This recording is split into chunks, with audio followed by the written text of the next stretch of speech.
always knew that this was going to be a step that I would take.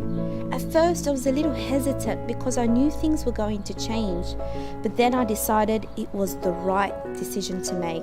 So on the 1st of January 2004, my journey began and I finally decided to put on the hijab. Every girl who puts on the hijab is faced with some sort of obstacle. For some, it's their families not wanting them to wear it. Others have self-esteem issues with it. Others face doubts about it. The challenge I faced was one that many others have also faced. Starting and going to a high school with hardly any Muslims and where you're the first Muslim people have met was no easy task.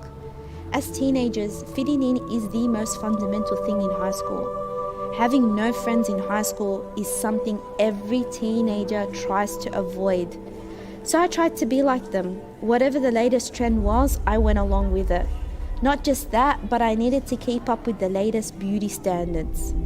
Looking in the mirror for me was an exercise to try and pinpoint all the things wrong with me and that I needed to change. My self-esteem became dependent on the makeup I wore. On top of this, there was no way I could hide the fact that I was not like the other kids at school. I was embarrassed and I would often ask myself why I needed to be so different. So I went about my high school life struggling with my identity, trying to answer the question of who I was really. The truth is, I felt extremely lonely. Looking back, the reasoning why I was so embarrassed of who I was because I had yet not fully understood the hijab.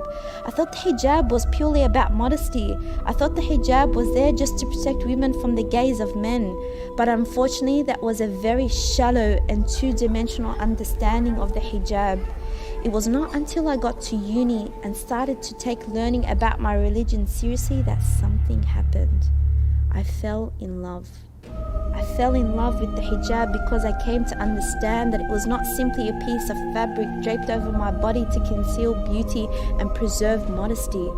It was a physical manifestation of my submission and connection with my Lord, an external representation of my inward spirituality. When I learnt the rationale for the hijab presented in the Quran, I was blown away. Not only did it shatter my shallow understanding of the hijab, it proved to me God had validated my beauty.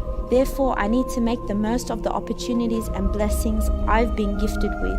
Knowing this has actually pushed me to constantly improve myself and ensure my actions and character are in line with the teachings of Islam.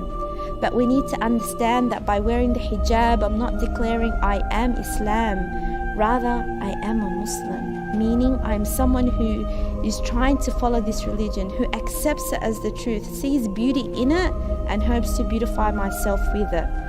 Ultimately, no one is perfect. As humans, we're susceptible to making mistakes. The hijab doesn't make you a more perfect or righteous human being.